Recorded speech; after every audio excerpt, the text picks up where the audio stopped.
All right, guys, time to talk about what we saw last night.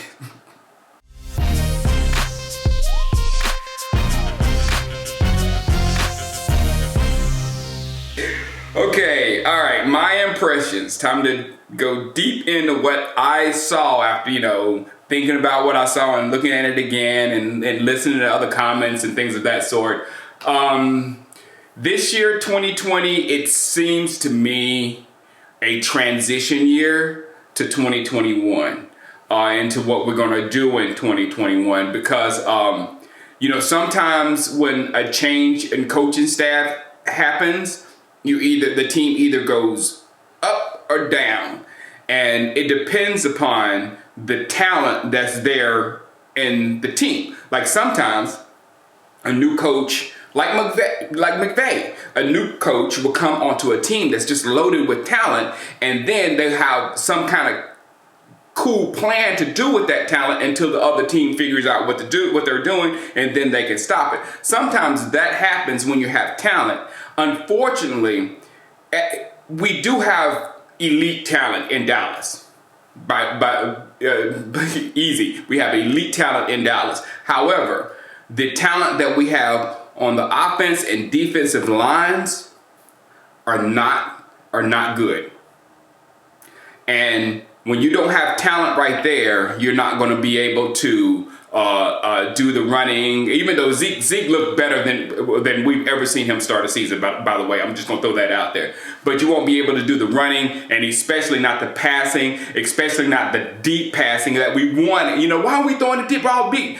Why aren't we throwing all deep? If you wonder why we wasn't throwing the ball deep, you saw Aaron Donald throw Connor Williams like he was just a rag doll and go straight to the quarterback. That was a reason why we couldn't go deep. I mean, it was some play calling, but the others is, they couldn't block the Rams. And on the other side of the football, the same thing. And I'm going to say it again because I'm like a broken record. When we got Gerald McCoy, I was elated, ran in here, made a video. We got Gerald McCoy, we got defensive tackle. We're investing in defensive tackle finally. Yeah, I know he's old, but still, he can still play maybe. So I was hopeful that could do something for defensive line. But when he went down, the focus of everybody in the Cowboys fan base was safety and and how bad they were doing. And I was like, guys, hello? Don't you think we need to do something about stopping the run, about a defensive tackle?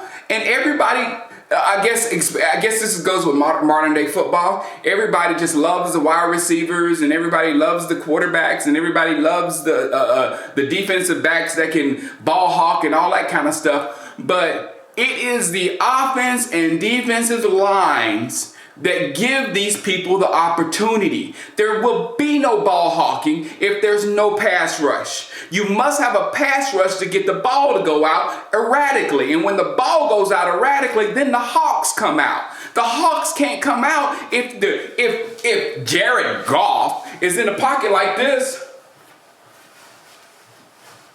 Step, place, arm, follow through, perfect pass. You can't stop.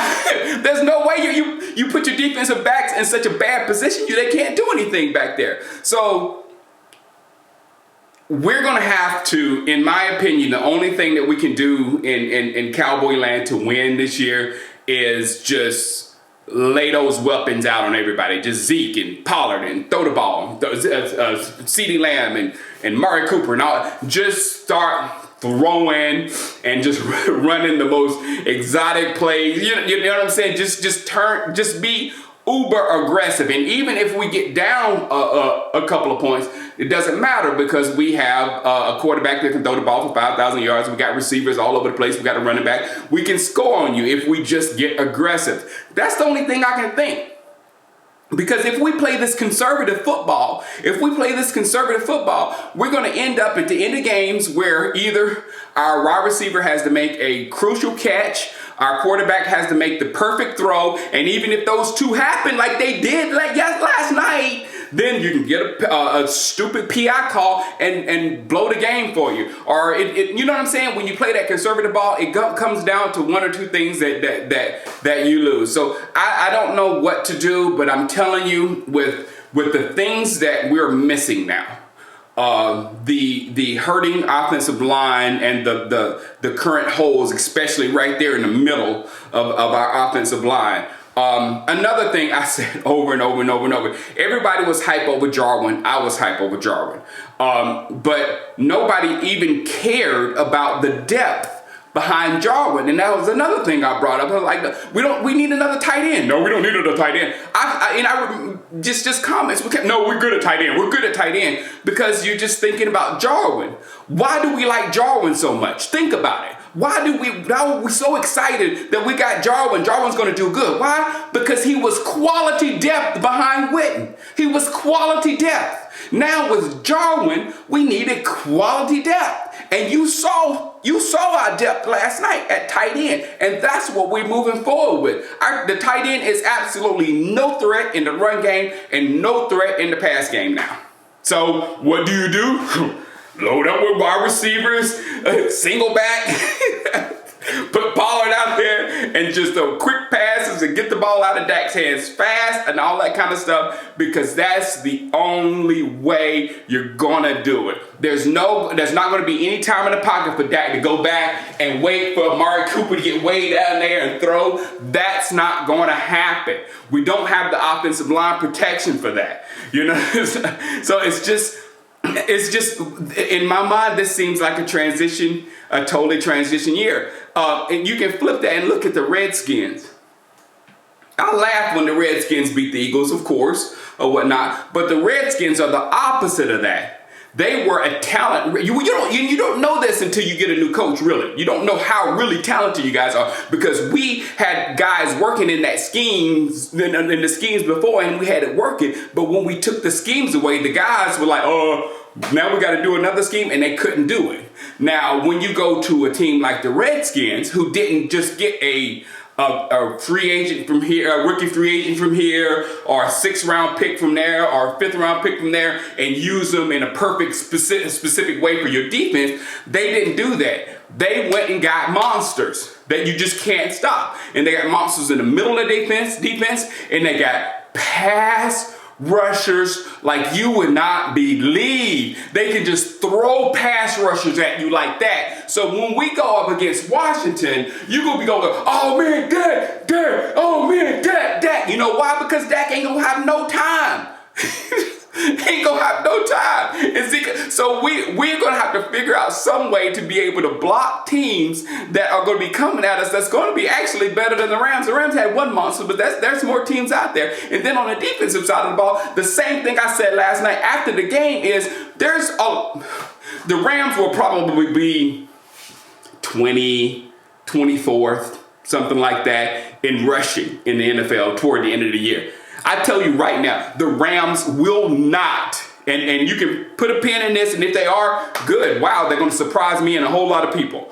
They'll surprise a whole lot of people if they do it. But the Rams will not be one of the top rushing teams in the NFL this year. And they ran through us, what did I say last night, like hot butter?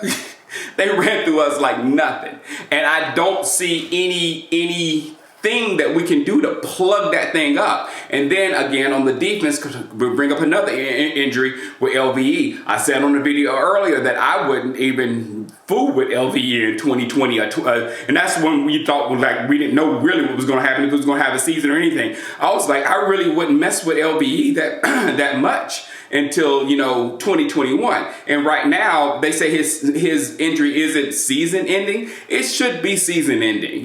Shelf that dude and hope he is not really the new Sean Lee. Hope he's really not the new Sean Lee. That's all I got to say. It's just gonna come down to that this season is stopping the run and protecting Dak Prescott, giving him time to throw the football. And I don't know how that works. If you can't do that, if you can't stop the run, if you can't protect your quarterback, I don't know how that works in the NFL. So my thoughts of us in this season have went down a good bit, and it's more than we just lost the game or whatever. We're going to have to come back, and we're going to have to start looking very strong across the lines. If we continue to play games like in the first 3 or 4 games in the season, because we in our minds, we had started off the season, 4-0 or something like that before our first hard game. If we continue to struggle with our lines in these beginning games, and if we lose another one by any chance or whatever, then our fears are probably correct in the fact that we will not be able to stop people from running on us, and we would not be able to protect our quarterback. And if you cannot do that, there's no way you can actually win in the NFL. Dak Prescott, he bet on himself with this contract thing. I still think it's going to work out for him, but I don't think it's going to work out for him in Dallas if we don't turn this thing around and do something great as far as a team, because it's just a numbers game at this point. Our team is so depleted that we're going to either have to spend a lot of time and years building it up in the draft, or we got to spend a lot of money trying to build it up through free agency. And if we pay a quarterback that much money, then we won't be able to do that.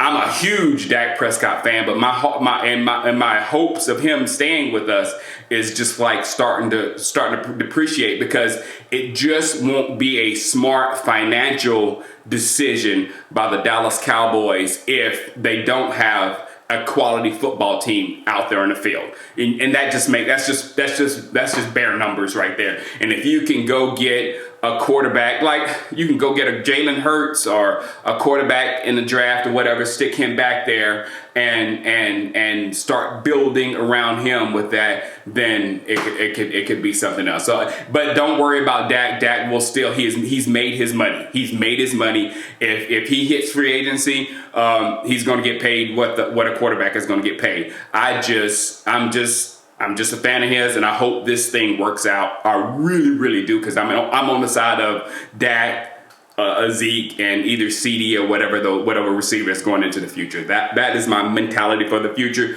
But right now, with what I saw last night and what could be and how bad our team could be as far as talent, and just think about it. Secondary is real young.